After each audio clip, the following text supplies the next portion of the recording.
ونستعينه ونستغفره ونعوذ بالله من شرور أنفسنا ومن سيئات أعمالنا من يهده الله فلا مضل له ومن يضلل فلا هادي له وأشهد أن لا إله إلا الله وحده لا شريك له وأشهد أن محمدا عبده ورسوله أما بعد فإن خير الحديث كتاب الله وخير الحديث حديث محمد صلى الله عليه وسلم وشر الأمور محدثاتها وكل محدثة بدعة وكل بدعة ضلالة وكل ضلالة في النار. أعوذ بالله السميع العليم من الشيطان الرجيم. بسم الله الرحمن الرحيم.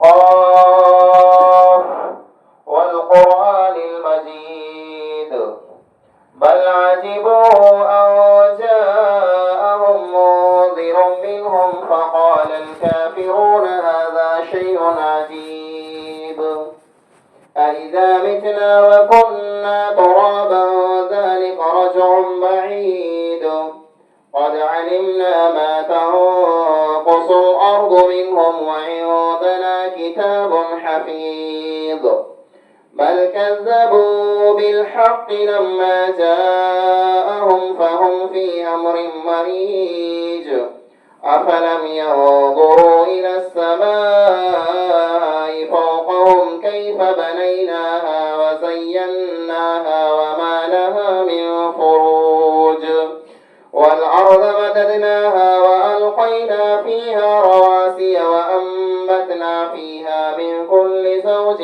بحيج تبصرة وذكرى لكل عبد منيب ونزلنا من السماء ماء مباركا فأنبتنا به جنات وحب الحصيد والنخل باسقات لها طلع نضيد رزقا للعباد وأحيينا به بلدة ميتا كذلك الخروج.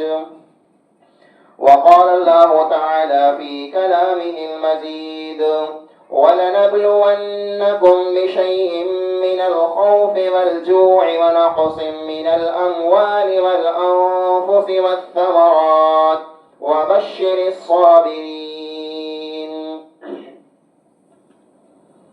हर किस्म जी हमदे सना वडाई अने वाखाण इबादत बंदगी उन हिकिड़े अल्लाह वहदहू ला शरीक लहू जे लाइक़ अने सज़ावार आहे जेको अल्लाह कुल कायनात जो तनहा ख़ालिक़ ज़मीन अने आसमान जो अकेलो मालिक आहे।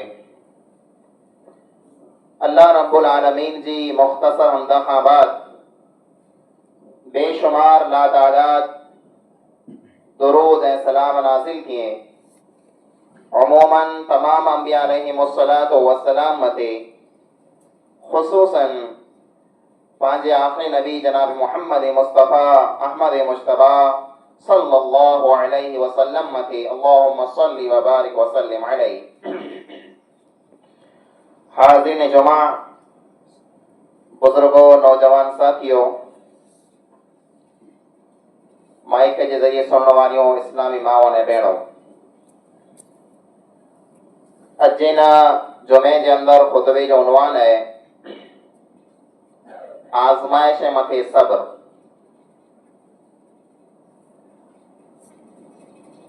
अल्लाह रब्बुल आलमीन हिन दुनिया जो निज़ाम अने सिस्टम अहिड़ो बनाए को इंसान जरा दुनिया में अचे तो उन इंसान मथे किस्में किस्में जो मुसीबतूं, आफ़तूं, तकलीफ़ूं, फितना, फसाद, ये मड़े वस्तु इंसान के सहन करणी पवनि। ये दुनिया जो को है ये आजमाइश जो घर है, इम्तिहान है। इम्तिहान में सवाल ॾुखिया पण हूंदा, मुश्किल पण हूंदा, पण हिकिड़ो इंसान कामयाब ऊज थिए थो जेको इन मुश्किल सवाल के सहन करे थो। अल्लाह रब्बुल आलमीन हिन दुनिया में पांखे जेकॾहिं हलाए त लहर करेला करे पांखे ना ही हलाए। जे वञो दुनिया में लहर करे अचो, आराम करे अचो, दुनिया में आके ठीक लगी ये करे अचो न। ये दुनिया जो को बनाई है ये पांजी सजा ला करे बनाई है। ये पांजो असल ठिकाणो ना है, ये पांजो असल घर ना है। पांजो घर, पांजो ठिकाणो, पांजो वतन वो जन्नत है जंहिं में जा पाण निकरी ने आया है। ही त पाना करे जेल है, अने जेल में कदे सुकून न वे, जेल में कदे लहर न वे, जेल में कदे आराम न वे। जैस ताईं इंसान जेल में हूंदो दुखी हूंदो, पर जहिड़ा जेल में जा ॿाहिरि निकरी वरी पिन जे वतन खे पुॼंदो, वञी पिन जे घरे पुॼंदो, तैर इन इंसान के सुकून ने आराम ने सुख मिलंदो। ये दुनिया, इन दुनिया के बारे में नबी अकरम सल्लल्लाहु अलैहि वसल्लम फरमायो, अद-दुनिया सिजनुन लिल मोमिन। ये दुनिया मोमिन माण्हू ला करे कैद खानो है। तो कैद खाने में, जेल में मुसीबतों होनियो, तकलीफ होनियो, दुख होंदा, परेशानियों होनियो, बीमारियों होनियो, फितना फसाद होंदा, बड़ा वस्तु होनियो। पाण ये समझो जे मुंह मथे दुनिया में को मुसीबत न अचे, ऐं हमेशा लहर में वा, ऐं सोंजो ने सुखी वा, सुकून में वा, त मुंहिंजा बा पांजी भुल है। लहर, सुख, सुकून, आराम, ई मड़े वस्तु अल्लाह रब्बुल आलमीन पाला करे जन्नत में तैयार कए। जे पाने अमल से पाण जन्नत में पहुंची वियासीं तो के सुकून है। दुनिया में आजमाइशों जरूर अचीनियो, ने किस्में किस्में जो अचीनियो, बल्कि अल्लाह रब्बुल आलमीन पांखे पैदा कए तंहिंजो मकसद अल्लाह बयान कए, अल्लज़ी ख़लक़ल मौत वल हयात लियब्लुवकुम अय्युकुम अहसनु अमला। अल्लाह रब्बुल आलमीन आंखे एतिरे ला करे पैदा कए जे अल्लाह आंखे आजमाए, आजी परीक्षा गिने, आजो इम्तिहान गिने जे आम जा बेहतर अने भला अमल केर करे अचे थो। पांजो इम्तिहान चालू कियो है। मुसीबतों जो को इंसान मथे अचे थियूं, पाण ईअं समझो था जे कंहिं इंसान मथे को बीमारी अची वई त मुसीबत है, कंहिं इंसान मथे को दुख अची वियो त मुसीबत है, कंहिं इंसान जो धंधे में नुक़सान थी वियो त मुसीबत है, कंहिं घर मथे अचानक मौत अची वियो त मुसीबत है। ई मड़े मुसीबतों आई, पण कई मुसीबतों अहिड़ियूं पण आई जंहिंखे पाण मुसीबत समझो पण नथा। जीअं पाण जेकॾहिं कंहिं इंसान खे पैसो मिले थो, को इंसान साहूकार है, मालदार है, मिल्कत वारो है, तो पाण समझो था जे अल्लाह रब्बुल आलमीन हिनखे त सफ़ा छूट छॾाए। न, जीअं अल्लाह रब्बुल आलमीन पांखे गरीबी ॾेई आज़माए पियो, अल्लाह हुनखे पैसा ॾेई आज़माए पियो। इम्तिहान ॿिन्ही जो चालू पियो है। अल्लाह रब्बुल आलमीन कंहिंखे गरीब बनाए त ईअं आज़माए थो जे ई गरीब मुंहिंजा बाना केतिरो सब्र कईं था। अने अल्लाह रब्बुल आलमीन कंहिंखे साहूकार, मालदार, मिल्कत वारो सोचो बनाए तो उन इंसान के अल्लाह रब्बुल आलमीन ईअं आज़माए पियो जे ही मुंहिंजो बानो केतिरो मुंहिंजो शुक्र करे थो। आज़माइश ॿिन्ही जी चालू कई है। जेकॾहिं को इंसान बीमार है तो उनजी पण आज़माइश है जो वो सब्र करे ने अल्लाह ताला वटा दुआ घुरे અને જે કદે કોઈ इंसान नऊ निमरो है चंगो भलो है सोचो है बराबर थियो है कोई तकलीफ नहीं तो वो इंसान इन चंगा भलाई में जा इन सेहत में जा अल्लाह रब्बुल आलमीन ना करे टाइम कढे इनमा फायदो के ने सवार ये सेहत चंगा भलाई की न हुंदी आजमाइश जो कोई इंसान मथे अचे थियूं तंहिं में जा हिकिड़ी वॾी आज़माइश पाण में जेको आहे उहो हिंटाणे ग़रीबी आहे माण्हूअ जहिड़ा ॾिसे था जे कई माण्हू रातो रात साहूकार थी विया उन्ही वटि मिल्कत अची वई पैसो अची वियो त उहो इंसान सम्झे थो जे मूं कोरो ॾोह कयो आहे सॼी जमार ॾुखी सॼी जमार ग़रीब ने मिसकीन आहियां त मुंहिंजो चांस खुला नथो लॻे मूं वटि पैसो खुला नथो अचे ऐं साकार खुला नथो बना मुंहिंजा अज़ीज़ भाउ पिंड खे जेकॾहिं ग़रीब ॾिसी करे ॾुखी आयो त ॾुखी न थियो ये ग़रीबी जेको आहे इहा पाला करे हिकिड़ी वॾी नेमत पण आहे तव्हांखे इहा ख़बर न आहे नबी अकरम सल्लल्लाहु अलैहि वसल्लम फरमायो साहूकार माण्हू पैसे वारा माण्हू जेको हूंदा ई 500 वर जन्नत में पुठियां पुॼंदा गरीब ने मिस्कीन माण्हू 500 वर पहला जन्नत में पहुची वेंदा इन सॼी ज़िंदगी जे बदले में जन्नत जो हिकिड़ो मिंट पाण खे मिली वञे त पाण करे घणे आहे न जेकॾहिं जन्नत में पाण खे 500 वर मां त अल्लाह पुॼाए छॾे तो दुनिया की गरीबी बाकी कबूल है हाँ अमोक माण्हू अहिड़ा पण आहिनि जे साहूकार बणेला करे मिल्कत ने पैसो भेरो करेला करे नथा न्यारीए जे हलाल है का हराम है अचणो खपे गमे अचे बस मुंहिंजो खीचो भरजे मुंहिंजो घर भरजे दुनिया में आउं गरीब हाणे नथो रहणु चाहियां न मुंहिंजा अज़ीज़ भाउ अहिड़ो पैसो जे पैसे के पास नाजायज तरीके से हराम ढंग से हराम धंधे में जा कमाइयो अड़े पैसे का ता बेहतर ने भलो ही जो पा मिस्कीन मरी वञो अल्लाह जे नबी अकरम सल्लल्लाहु अलैहि वसल्लम ता ई पर फरमायो अल्लाहुम्मा हीनी मिस्कीनन ए अल्लाह मुखे जैसी जेरो रखे तो मिस्कीन रख जा नबी पिंडला करे दुआ गोयाई जे मुखे मिस्कीन बनाए करे तो रख अने व अमितनी मुस्लिम मिस्कीना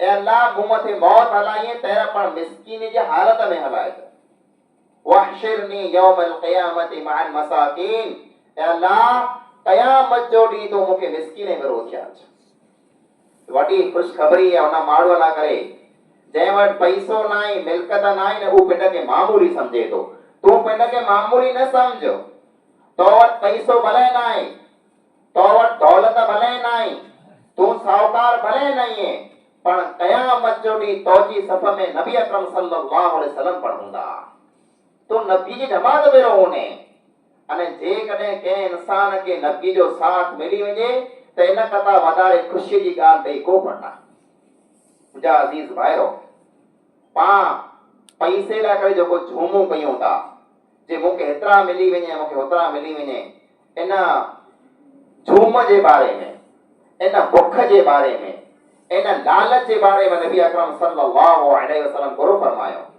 फरमायो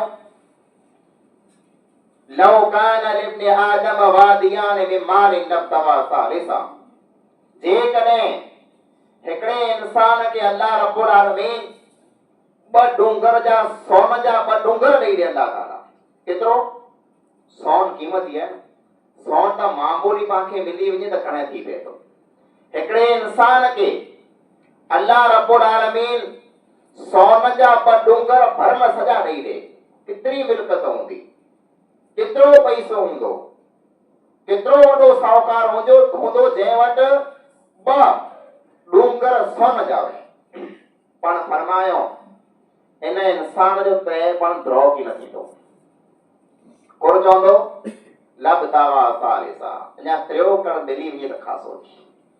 ॿ सोन जा डूंगर उन इंसान वटि आहीं त पण झूमे में जाए जोते में जाए कीअं कि मूंखे टियों मिली वञे त खासो थी। अॼु पाण ॾिसूं पिया पंहिंजे पाण खे, कॾहिं का ग़रीब हुआ अल्लाह रब्बुल आलमीन उन्हीं ते साहूकार माना उन्हीं वटि लखों रुपया आया, पोइ करोड़ों रुपया आया, पोइ अबज़ो रुपया आया, अञा सोधी पण द्रो नाहे थियो। दुनिया में कंहिंजो द्रो थिए वारो नाहे। ई पेट कॾहिं की न भरबो। अल्लाह जे नबी अकरम सल्लल्लाहु अलैहि वसल्लम फरमायो वला यमलउ जौफ इब्न आदम इल्ला तुराब। इब्न आदम जो पुत्र जेको इंसान है ना, इन जो पेट के वस्तु से की न भरबो। ई पेट भरबो तो वही कब्र जी मिट्टी से भरबो। पैसे द्रो कॾहिं की न थींदो। त पाण ये न समझो कि पैसो मिल्कत दौलत मुखे मिली त आराम कर ला या सुकून न। मुंहिंजा अज़ीज़ बा ये पाण मथे वॾी आज़माइश अची वेंदी। हलाल तरीके से अल्लाह रब्बुल आलमीन दे भले गिनो, हराम तरीके से न गिनो। पैसो वॾी आज़माइश है। अब्दुर्रहमान बिन औफ रज़ियल्लाहु ताला अन्हु नबी अकरम सल्लल्लाहु अलैहि वसल्लम जा मशहूर साहबी हैं। साहबा किराम मथे दुख हुआ, तकलीफ़ूं वयूं, परेशानियूं वयूं, गम हो, बुख वई, बड़े वस्तु हुई। अब्दुर्रहमान के विहारे नबी अकरम सल्लल्लाहु अलैहि वसल्लम पूछे था, ए अब्दुर्रहमान हेरा ताईं गरीब आयो, हेरा मिस्कीन आयो, हां त आहे कीअं न। पर आ मथे ऊ दौर अची थो जंहिं अल्लाह रब्बुल आलमीन दुनिया जा खजाना आला करे खोले छॾींदो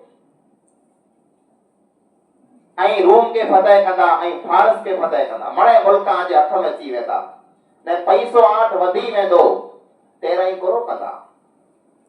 तेरा दीन मथे हूंदा कि न हूंदा। हेरन नीकियूं कयो था गरीब मिस्किन थी करे, पैसो ने मिल्कत अची थी तंहिं पुठियां जो हाल करो हूंदो। ऊ साहबी हुआ, फरमायो ए अल्लाह जा नबी सल्लल्लाहु अलैहि वसल्लम असां के अल्लाह रब्बुल आलमीन जर दुनिया जा खजाना खोले ॾेई ॾींदो तेरे पण असीं अल्लाह जी उहो जी इबादत कंदासीं जीअं हेर कयूं पिया। दीन मां था किन कंदासीं। पाण वटि त 2 रुपया आया नाहीं त दीन में जा हथ कढिया नाहीं। पाण वटि त 2 रुपया आया नाहीं त पाण मस्जिद जो नमा भगा नाहीं। मुंहिंजा अज़ीज़ भाइरो वॾी आज़माइश। तंहिंखां सिवा पंहिंजे माहौल जे अंदरि हिकिड़ी वॾी आज़माइश बनी वई है। अॼु जे ज़माने में औलाद माइत्र लाइ करे वॾी आज़माइश बनी वियो आहे। अहिड़ो औलाद जंहिं औलाद जे कारण पंहिंजे मां ने पीउ खे कंध हेठो करणो पए। अहिड़ो औलाद जंहिं औलाद जे कारण मां ने पीउ खे मुंहुं लिकाइणो पए। अहिड़ो औलाद जंहिं औलाद जे कारण समाज खे लिकणो पए।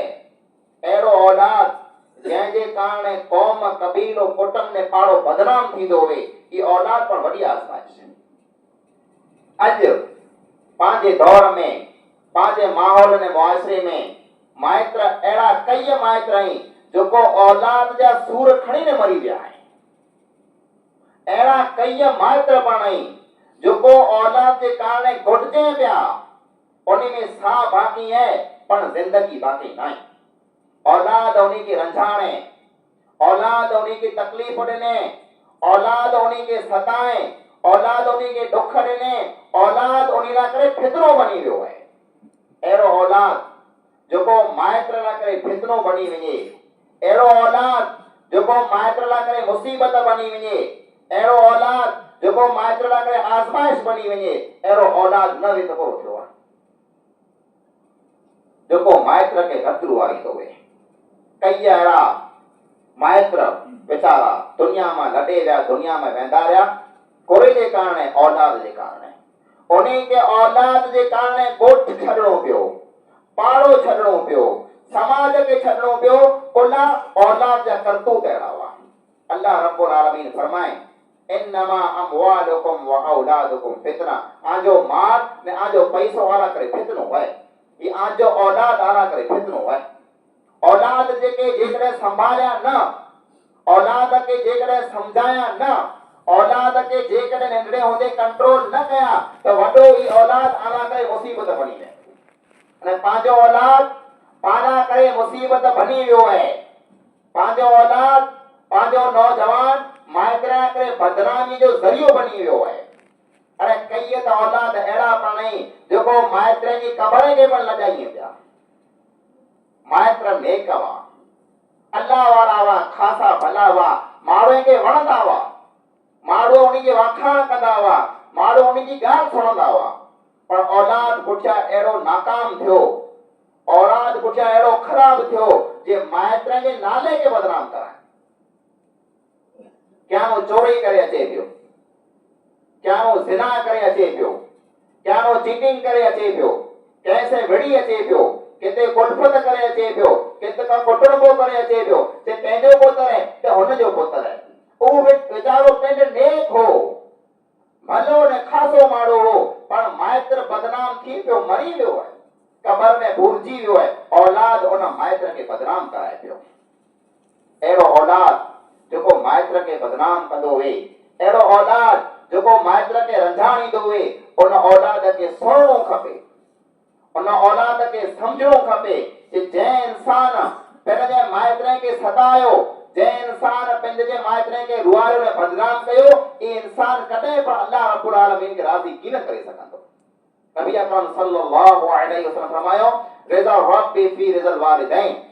अल्लाह रब्बुल आलमीन जो राज्य को पूरे में है, अल्लाह जो राज्य पे वो माइत्र जे राज्य पे में है। जंहिंजा माइत्र राज्य में खुश आहिनि, अल्लाह रब्बुल आलमीन उन इंसान खां राज़ी ने खुश है। पण हिकिड़ो पैगाम माइत्र जे नाले मथे पण आहे। माइत्र जेको पंहिंजे औलाद खे एतिरो चाक कराइनि था, माइत्र जेको पंहिंजे औलाद खे हर के खोटे कम में सपोर्ट कइनि था, ई औलाद सवारे क़यामत जो ॾींहुं आजे गले में पई वेंदो। ई पंहिंजी हालत है।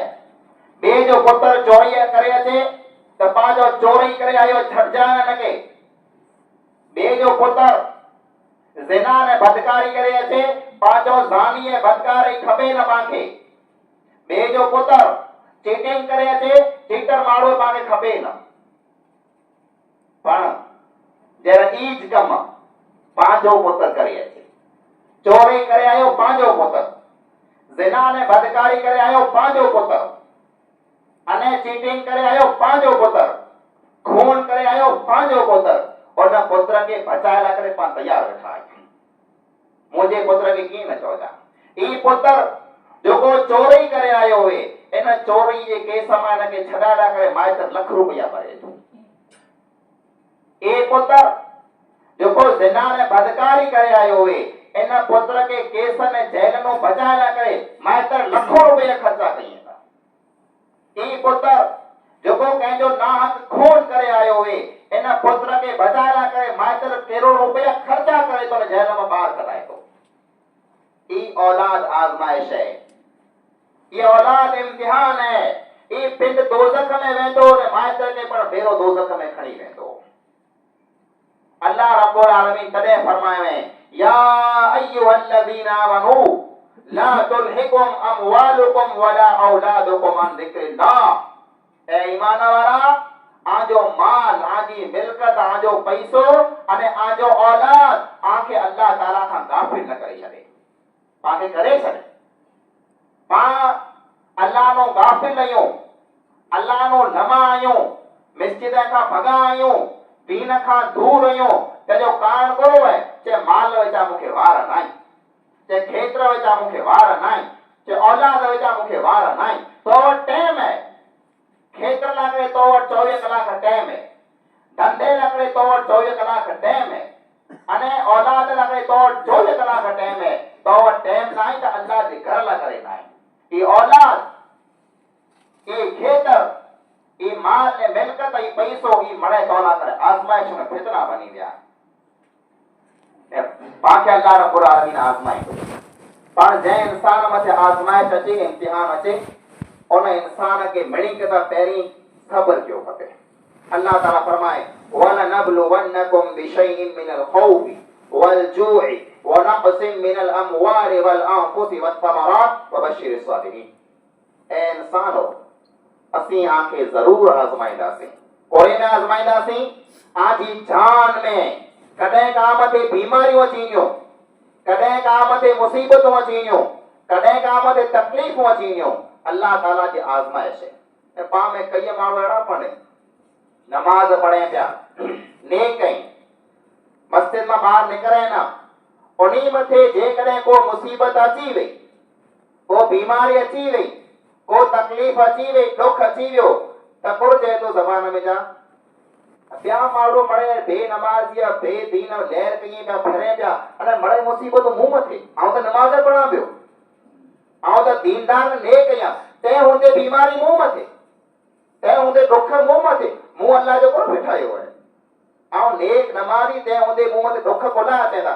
सुणी लायो, जेको इंसान ईमान में जेतिरो वधारे मज़बूत हूंदो, जेको इंसान अमल में जेतिरो खासो हूंदो, उन इंसान मथे मुसीबतूं एतिरियूं ज वधारे अची वियूं।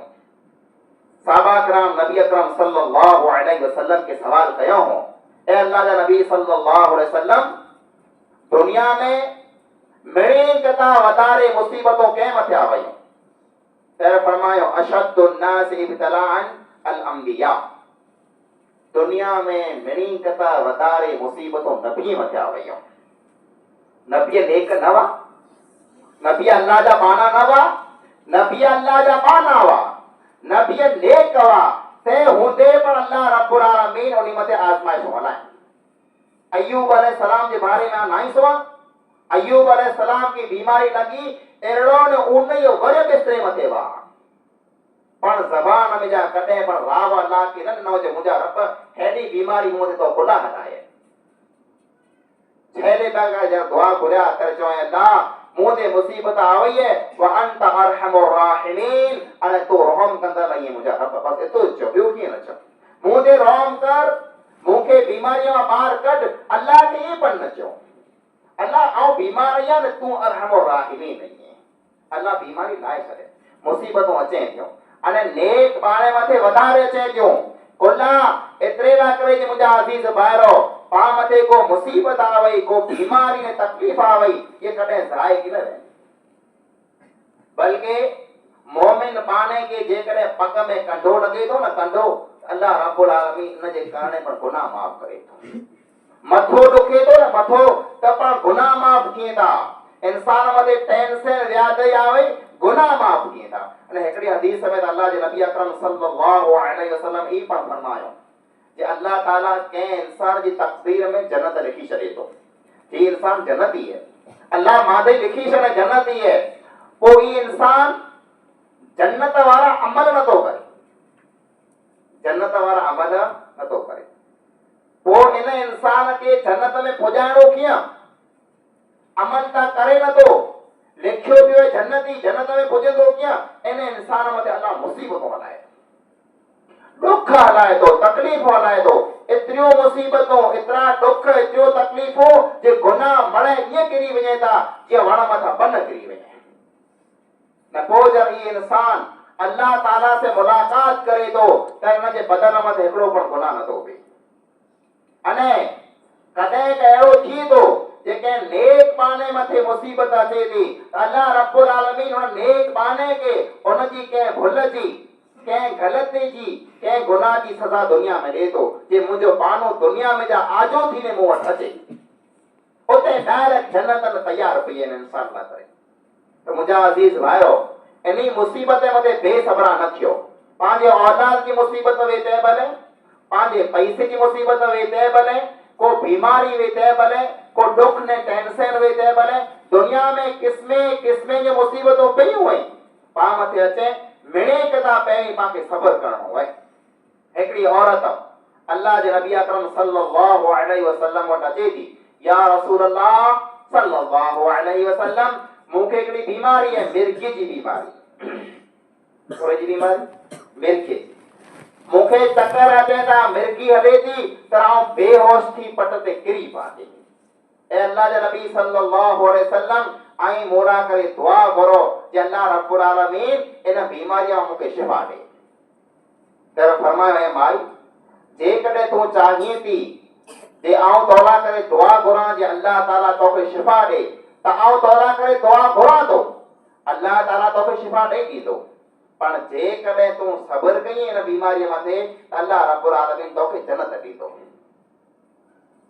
तो वो औरत चए थी ए अल्लाह जा नबी सल्लल्लाहु अलैहि वसल्लम जे कदे इन बीमारी के बदले में अल्लाह ताला मुखे जन्नत दे तो ये बीमारी मुखे कबूल है। आऊं सबर करे वेनिया मुखे भले बीमारी न छड़िया बीमार भले वा की वांदो न पर हिकड़ी अल्लाह जा नबी सल्लल्लाहु अलैहि वसल्लम मोला करे दुआ करो।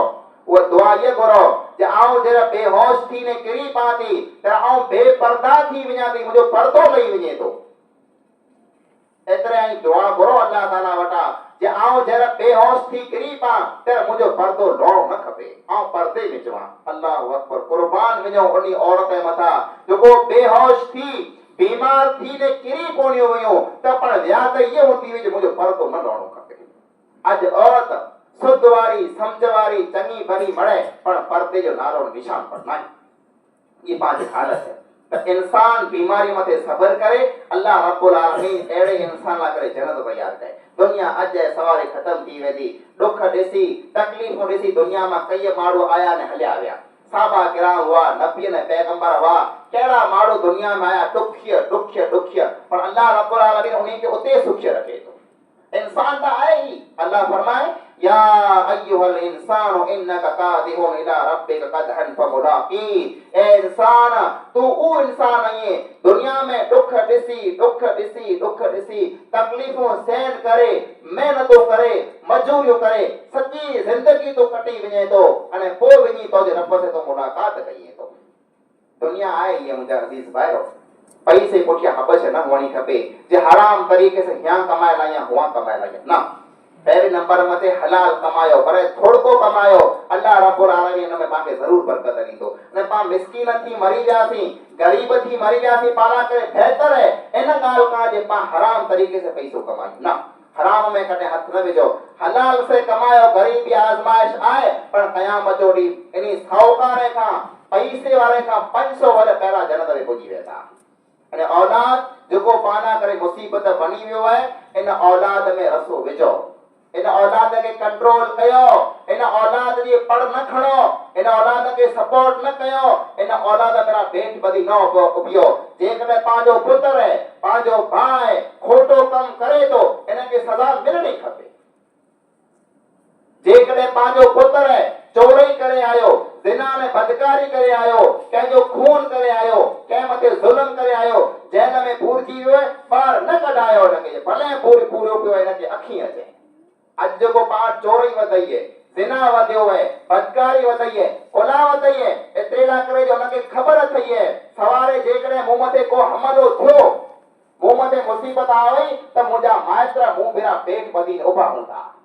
इन नौजवान के खबर होनी खपे या खोटो कम कया तो खोटो धंधो कया तो आ चोरी ने चीटिंग कया तो आ जिना ने बदकारी कया तो सवारे जेकॾहिं के केस में आऊं अची वियो सवारे के मुसीबत में आऊं अची वियो त मणी कता पहिरीं मुंहिंजा माइत्र मूं मां हथ कढी वेंदा त इन्ही नौजवान के अखी अचे सोच अचे जे आऊं खोटो कम कया तो तंहिंजो नतीजो ख़राब निकरंदो। अने औलाद के नंढड़े हूंदे समझायो तरबियत कयो औलाद मां हथ न कढो अने को बीमारी को अची वने को मुसीबत अची वने त सब्र कयो पांजे पग में जेकॾहिं कंडो लगंदो न त पाण अल्लाह रब्बुल आलमीन पांजा गुनाह माफ कंदो कॾहिं बेसब्र न थियो। अल्लाह रब्बुल आलमीन खां दुआ है रब्बे ताला जेकी पण गाली असा कुरान हदीस के मुताबिक सुनियो हुई असा मणी के तो उन गाली मथे अमल करी तौफीक अता फरमा। ए अल्लाह असा मथे जेकी मुसीबतूं अचे तकलीफ अचे ते मुसीबत में असा के तो सब्र करी तौफीक अता फरमा। ए अल्लाह सी गुनाहगार ने खताकार आहियूं रब्बे रहमान तो रहीम आहियूं तो गफूर आहियूं असा गुनाह माफ फरमा। ए अल्लाह जेके बीमार आहिनि उनके शफाए कामिल अजर अता फरमा। ए अल्लाह जेकी मरी विया उनकी कब्र के कुशा अता फरमा। आमीन सुम आमीन व आखिरु दावाना अल्हम्दुलिल्लाहि रब्बिल आलमीन।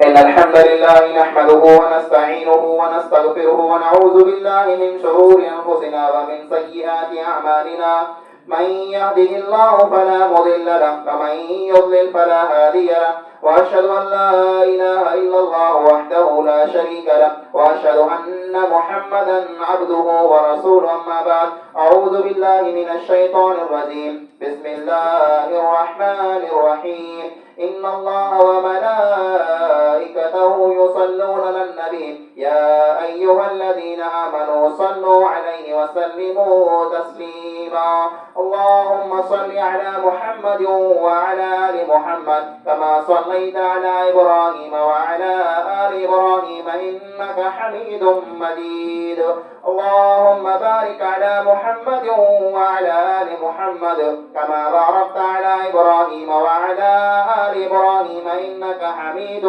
مجيد عباد الله رحمكم الله إن الله يأمر بالعدل والإحسان وإيتاء ذي القربى وينهى عن الفحشاء والمنكر والبغي يعظكم لعلكم تذكرون واذكروا الله يذكركم وادعوه يستجب لكم ولذكر الله تعالى ولا أكبر والله يعلم ما تصنعون